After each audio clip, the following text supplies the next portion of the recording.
Rasulimiz alayhissalom tug'ilganlarida otalarini ko'rmadilar. 5-6 yoshliklarida onalaridan ham ayrildilar. Madina-i Munawvaraga onalari bilan birga borib, otalarining qabrlarini ziyorat qilganliklari tarixda bor.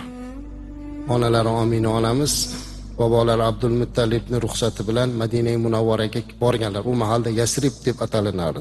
Turmush o'rtoqlaridan keyin yosh ayol zaiflashib, ranglari za'faronlashib, qaddlari bukilib qolganini ko'rgan Abdul Muttolib bobolari kelinlari Omina onamizni chaqirib, bir Yasribga borib kelinglar, bir havo almashtiringlar, nabira Muhammadni ham olib olinglar. Va shu asnoda Abdulloh o'g'lining qabrini ham bir ziyorat qilasizlar degan ma'noda Yasribga yuboruvdilar. Yasribga borganlarida yonlarida hamisha hamroh bo'lib Umma Aymana degan bir ayol birga bo'lganlar. Umma Aymana qora tanli ayol bo'lganlar, lekin eng baxtli ayol, chunki Rasulimiz alayhissalomni enagalari bo'lish baxtini olib, mana 14 asrdan o'tibdiki, biz Umma Aymana deganda ko'zimizga yosh olib eslab kelyapmiz. Umma Aymana onamiz birga bo'lganlar.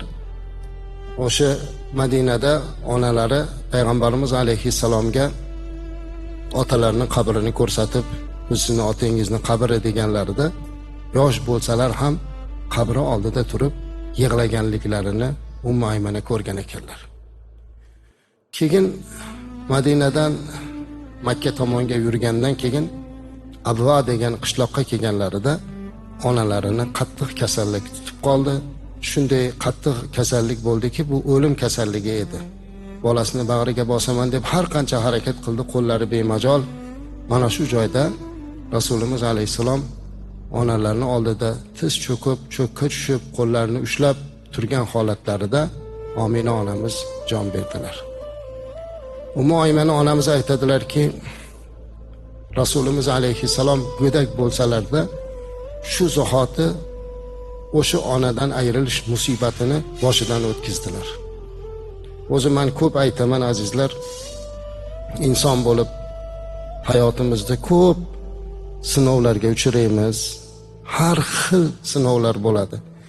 Boyligimizdan ayrilamiz, ishimizdan ayrilamiz, sog'ligimizdan ayrilamiz, yaqinlarimizdan ayrilamiz.